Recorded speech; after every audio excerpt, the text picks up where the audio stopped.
Good evening friends. ఇది railway స్టేషన్లోకి వచ్చి video చేస్తున్నా. ఒక్కపోత చూడండి ఎలా ఉందో. ఎండలు బాగా ఎక్కువగా ఉన్నాయి. చాలామంది అడుగుతున్నారు యూట్యూబ్లో మీరు లైవ్లు చేస్తే లక్షలు వస్తాయి డబ్బులని. లైవ్లు వస్తే లక్షలు చేసే పని అయితే, లక్షలు వచ్చే పని అయితే ఈ పాటికి ఎప్పుడో బాగుపడే వాళ్ళమే. లైవ్ చేసేది కేవలం కాలక్షేపం కోసమే. లైవ్ల వల్ల డబ్బులు వచ్చేది ఎవరికయ్యా అంటే సూపర్ చాట్లు అడుగుతుంటారు. మెంబర్షిప్ చేసుకోండి, సూపర్ చాట్లు చేసుకోండి అని. అది చాలామంది లేడీస్కి, కొంతమందికి వాళ్ళకి చేసుకుంటారు చాలామంది. మాలాంటి జెంట్స్కి అయితే ఎక్కువగా సూపర్ చాట్లు చేయరు, మెంబర్షిప్ కూడా తీసుకోరు. చాలామంది అడుగుతుంటారు అన్నమాట ఇటు చేసుకోమని. అడిగితే కొంతమందికి కొంతమంది లైవ్లు కొంచెం వాళ్ళకి అవతల వాళ్ళకి నచ్చినట్టు చేస్తుంటారు కాబట్టి ఇన్ని బ్యాడ్ కామెంట్లు వచ్చినా పట్టించుకోకుండా లైవ్లు చేసే వాళ్ళకి సూపర్ చాట్లు వస్తుంటాయి అన్నమాట.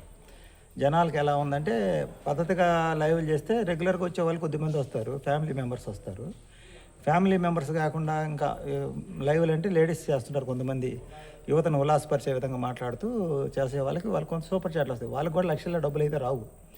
వాళ్ళు చాలా విధంగా ఎన్నెన్నో బ్యాడ్ కామెంట్లన్నీ భరించి సహించి సక్సెస్ కావడానికి ఎన్నో ఆరాటాలు. ఎవరిని తప్పు పట్టలేం, కానీ ఇక్కడ ఎవరు ఆత్రం వాళ్ళది, ఎవరు ఆరాటం వాళ్ళది, ఎవరు జీవన విధానం వాళ్ళది. సక్సెస్ కావడానికి ఎన్నో ప్రయత్నాలు. కొన్నిటిని మనం అన్నింటిని పట్టించుకుంటే మనం సక్సెస్ కాలేమని వాళ్ళు చేస్తుంటారు, కానీ అందరూ అలా ఉండరు కదా. నేను లైవ్లు చేస్తుంటే ప్రతి ఒక్కరు వచ్చి నన్ను అడుగుతున్నారు, నీకు లక్షల్లో డబ్బులు వస్తున్నాయి లైవ్ల్లో, లేకపోతే ఎందుకు చేస్తావని. లైవ్లు చేసేది డబ్బులు కోసం కాదు, మెయిన్ పాయింట్. యూట్యూబ్ అనేది నేను ఫస్ట్ పెట్టింది కాలక్షేపం కోసం పెట్టుకున్నా. తర్వాత రాను అది ఛానల్ మానిటేషన్ అయ్యి కాస్త కొస్త అమౌంట్ వస్తుంటే ఇంకా వీడియోలు చేస్తూ ఉన్నాను అనమాట. ఇక లైవ్లు అనేది డబ్బులు ఆశించో లేకపోతే సూపర్ చాట్లు ఆశించో నేను మెంబర్షిప్ చేసుకోమని కూడా ఎవరు చెప్పను. ఆశించి నేను లైవ్లు పెట్టను. మీకు లైవ్లు ఎంత వస్తాయని ఎన్నిసార్లు గుచ్చి అడుగుతున్నారు. మీ అందరికీ చెప్తున్నా లైవ్లు ఎంత వస్తుంది అనేది. నేను వాడే ఫోన్ ఖరీదు 32,000 రూపాయలు ఖరీదు అనమాట. సంవత్సరానికి ఒక ఫోన్ మారుస్తా. వాస్తవానికైతే ఈ ఫోన్ సంవత్సరానికి 2 ఫోన్లు మారుస్తా. దీంట్లో ఒక భాగం కూడా రావు. అంటే ఫోన్ 32,000 అయితే దాంట్లో 3 భాగాలు వేసుకుంటే 3 భాగాలు ఒక భాగం కూడా లైవ్ల మీద రావు. రోజుకి 2 లైవ్లు చేస్తే ఒక లైవ్కి 2 రూపాయలు వస్తాయి, ఒక లైవ్కి 3 రూపాయలు వస్తాయి, ఒక లైవ్కి 5 రూపాయలు వస్తాయి. ఎప్పుడన్నా సూపర్ చాట్లు వేస్తే ఎవరన్నా 100 రూపాయలు సూపర్ చాట్ చేస్తే దాంట్లో 55 రూపాయలు వస్తాయి మనకి. ఇదనమాట. లైవ్లో డబ్బులు పెద్దగా రావు. చాలామంది లైవ్ల వల్ల డబ్బులు వస్తాయి, ఎప్పుడు లైవ్లు పెడుతున్నాడని. లైవ్లు పెట్టేది కాలక్షేపం కోసం, ప్రశాంతత. అంటే మనిషి అనేవాడు ఎవరితో మాట్లాడలేకపోతే మానసికంగా మెంటల్గా తయారై చనిపోవడానికి అవకాశాలు ఉంటాయి. అలాంటి పరిస్థితి ఎందుకు వస్తుందంటే మనకు వర్క్ లేదు, కాలం అనుకూలంగా లేదు, వరుసగా చాలా ఎదురు దెబ్బలు అయితే తినడం జరిగింది. వాటి నుంచి బయటపడడానికి యూట్యూబ్ అనే మార్గాన్ని ఎంచుకున్నాం. ఫస్ట్లో ఇది ఇన్కమ్ కింద ఎంచుకోలేదు. తర్వాత ఛానల్ మానిటేషన్ అయ్యి మన వీడియోలు సక్సెస్ అయ్యి తర్వాత ఈ లైవ్ల వల్లే ఛానల్ మానిటేషన్ అయింది. అందువల్ల లైవ్లు కొనసాగిస్తున్నాం. జనరల్గా అయితే వీడియోలు బాగా రేజ్ అవుతుంటే లైవ్లు ఎవరు పెట్టరు. వీడియోల మీద డబ్బులు బాగా వస్తుంటే కంటెంట్ ఎత్తుక్కొని వీడియోలు చేసుకుంటారు. లైవ్లు పెట్టడానికి కారణం ఏంటంటే కాలక్షేపం కోసం కోవటం.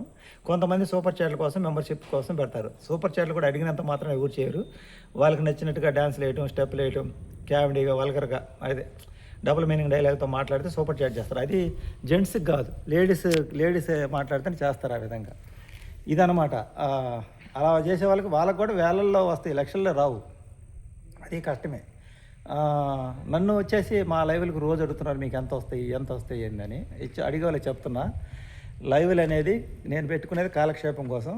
ఒక లైవ్కి రోజుకి వచ్చేసి ఒక లైవ్ పెడితే 5 రూపాయలు వస్తాయి, ఒక్కోసారి 10 రూపాయలు వస్తాయి. సరాసరి నెలకు 600, 700 కన్నా ఎక్కువ లైవ్లకు రావు. సరాసరి 600, 700 వస్తాయి అనమాట. అవి నాకడిగి ఆ లైవ్లు పెట్టడం వల్ల ఫోన్ పాడైపోయింది తొందరగా. ఎందుకంటే మనం రోజుకి ఒక లైవ్ పెడితే 1 గంటన్నర, 2 గంటలు, 3 గంటలు పెడతాం. 3 గంటల సేపు లైవ్ పెడితే ఆ ఫోన్ పరిస్థితి ఏమైందంటే ఫోన్ తొందరగా దెబ్బతినిపోద్ది. అందువల్ల ఆ లైవ్ల మీద వచ్చే డబ్బులు ఆ ఫోన్లకు కూడా సరిపోవు. ఇంకా మళ్ళీ జియో మనం వాడే సిమ్ అన్లిమిటెడ్ డేటా కాబట్టి ఆ లైవ్లోనే పెట్టగలుగుతున్నాం. అది కనుక మనకి అన్లిమిటెడ్ కాకపోతే అది కూడా మనం పెట్టలేం. ఆ ఆఫర్ ఉండబట్టి మనం పెట్టగలుగుతున్నాం అనమాట. లైవ్ల వల్ల లక్షలు అయితే రావు. చాలామంది చాలా బాధపడతా ఉన్నారు. మన జీవితం కన్నా కూడా పక్కవాడి జీవితం, వాడు ఎలా బతుకుతున్నాడో తెలుసుకోవాలని ఆరాటం, ఉపలాటం ఉండే వాళ్ళకి చెప్తున్నాను.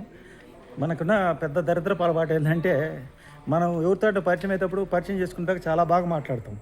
పరిచయం అయిన కాంచి నీ కులం ఏంది అడిగేది, ఆ తర్వాత నీ సర్కిల్ ఏంది, నీ సంపాదన ఏంది, నువ్వేం ఉద్యోగం చేస్తావు, నీకు ఆస్తులు ఉన్నాయా, ఇల్లు ఉందా, వాకిలు ఉందా, ఎంతమంది పిల్లలు, ఇవన్నీ తెలుసుకుంటుంది.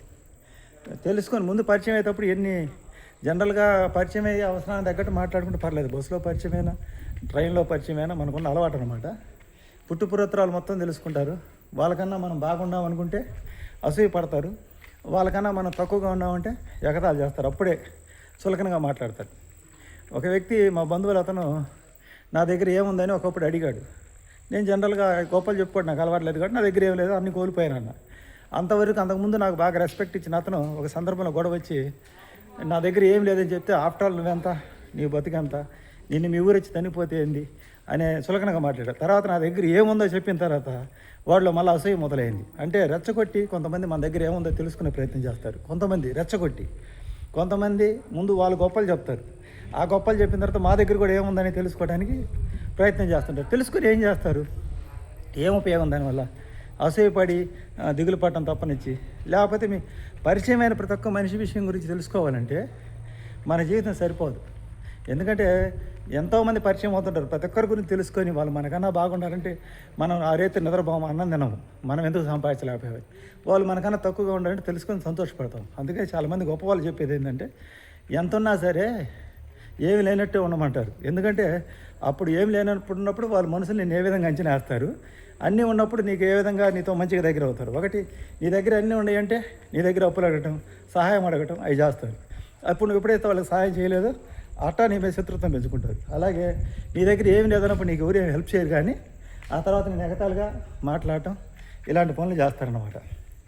ఇలా మనం దగ్గర అన్ని విషయాలు తెలుసుకొని, అసలు బంధువులే కాదు బయట వాళ్ళకి కూడా ఇది ఒక దరిద్రపైన అలవాటు అనమాట. నీ దగ్గర ఏముంది, ఎంత సంపాదిస్తావు, ఏం సంపాదిస్తావు, నీకు లైవ్ల మీద ఎంత వస్తుంది, యూట్యూబ్ మీద పేమెంట్ ఎంత వస్తుంది, మీ కుటుంబ సంపాదన ఏంది, మీ కుటుంబ వివరాలు ఏంది, ఇట్లా ఎన్నెన్నో యక్ష ప్రశ్నలు వేస్తుంటారు. ఇది మనుషులకి ఇది ఒక పెద్ద చెడ్డ అలవాటు అయింది. ఏది ఉన్నా ఎవడు బతుకువాడే బతుకుతాడు, ఎవడు తిండివాడే తింటాడు, ఎవడు గుడ్డవాడే కట్టుకుంటాడు. యూట్యూబ్ లైవ్ల మీద ఎంత వస్తుందని అడిగారు కాబట్టి నేను ఈ వీడియో చేయాల్సి వచ్చింది. పక్కనోడి గురించి ఎక్కువ ఆలోచన చేయకండి, అంత అవసరం కూడా లేదు మనకి. మామూలు పరిచయంలోనే మంచి చెడ్డ మామూలుగా మాట్లాడుకొని హాయ్ బాయ్ అనుకొని నవ్వుతో మాట్లాడితే పర్లేదు. ఎందుకంటే మన వీడియోల ద్వారా పరిచయం అయినప్పుడు వీడియోల ద్వారా దాన్ని నచ్చి ఆ కంటెంట్ నచ్చే మాట్లాడుకోవాలి. కానీ ఇంకా పర్సనల్ విషయాల్లోకి వెళ్తే బాధపడతారు మనుషులు. ఈ విధానం చాలామందికి ఉంది. ఇది ఎక్కువ ఎందుకు ఉంటుందంటే అసూయ పరులకు ఎక్కువ ఇది ఉంటుంది అనమాట. బంధువులే కాదు బయట వాళ్ళు కూడా పరిచయం అయితే చాలు, అవతల మన సంపాదన ఏంది, వాళ్ళ కుటుంబ వివరాలు ఏంది, వాళ్ళ కుటుంబ పరిస్థితులు ఏంది, అతని బలాలు ఏంది, బలహీనతలు ఏంది, ఇవన్నీ అడుగుతారు. వాస్తవానికి ఇవన్నీ చెప్పకూడదండి. మన బలం ఏందో బలహీనతలు ఏందో ఎవరితో పంచుకోకూడదు. బలహీనతలు తెలిస్తే గొడవ వచ్చినప్పుడు నీ బలహీనతల మీద మాట్లాడి నేను మానసికంగా కుంగదీస్తారు. నీ బలం తెలిస్తే నేను కిందకి లాగాలని చెప్పి చూస్తారు. నువ్వు ఒకటి నీ దగ్గర ఉన్నది చెప్పుకున్న సమస్య, చెప్పుకోకపోయిన సమస్య. అందుకల్లా చాలా విషయాల్లో చిరునవ్వు నవ్వుతూ మౌనంగా ఇట్లాంటి మనుషుల నుంచి తప్పించుకొని మనం బయటకు వెళ్ళడమే మనం చేయాల్సినటువంటి గొప్ప పని అన్నమాట. ఇట్లాంటి మనుషులతో ఎక్కువ మాట్లాడకూడదు, చాలా జాగ్రత్తగా ఉండాలి అలాంటి వాళ్ళతోటి. నీ మంచి కోరేవాడు ఎప్పుడు కూడా నీ వివరాలు మొత్తం అడగడు. నీ యొక్క కంటెంట్ నచ్చి నిన్ను ఎంకరేజ్ చేస్తాడు, ప్రోత్సహిస్తాడు. నీ వివరాలు అన్నీ లాగి నీ సంపాదన వివరాలు కనుక్కుంటా అంటే వాళ్ళ మనస్తత్వం మంచిది కాదని తెలుసుకోండి. అట్లాంటి మనుషులతో చాలా జాగ్రత్తగా ఉండండి. చెప్పాను కదా నా యూట్యూబ్ సంపాదన ఏందనేది. లైవ్లు వాళ్ళు వస్తే రోజుకు 2 లైవ్లు పెడితే 10 నుంచి 15 రూపాయలు వస్తాయి. మహా అయితే నెలకు 600 నుంచి 650 వస్తాయి. ఇంక తెలుసుకోండి, లక్షలు ఏమి రావు. ఫోన్ రీఛార్జ్కి కూడా ఫోన్ రీఛార్జ్లకు వాటికి సరిపోతాయి. కానీ సంవత్సరానికి ఒక ఫోన్ పోయిద్ది అనమాట లైవ్లు పెట్టడం వల్ల. కేవలం కాలక్షేపం కోసమే నేను లైవ్లు పెట్టడం జరుగుతుంది అనమాట. ఎప్పుడో ఒకసారి సూపర్ చాట్లు వస్తాయి. ఆ వచ్చినప్పుడు బ్యాడ్ కామెంట్లు పెట్టే వాళ్ళు కూడా విపరీతంగా వస్తారు, మానసికంగా బాధ పెడతారు. సూపర్ చాట్ చేసే వాళ్ళు కూడా నేను చేయొద్దనే చెప్పాను కదా చాలాసార్లు. ఎందుకంటే ఇలాంటి సమస్యలు ఎక్కువ అవుతాయని. ఇది వీడియో. ఎక్కువ మా గురించి ఆలోచన చేసి, కొంతమందికే మా గురించి ఆలోచన చేసి ఎక్కువ బాధపడదు. లైవ్ల మీద మాకు పెద్ద సంపాదన రావట్లేదు, లక్షలు రావు. లైవ్లు పెడితే 100లోనే వస్తాయి ఇవి. వీడియో నచ్చితే లైక్ చేయండి, సపోర్ట్ చేయండి, సబ్స్క్రైబ్ చేయండి, హైప్ చేయండి మర్చిపోకుండా. ఇప్పుడు నేను ఈ వీడియో చేయడానికి ఇక్కడికి వచ్చినందుకు నాకు పెట్రోల్ ఖర్చు 30 రూపాయల పైన అవుతుంది అనమాట.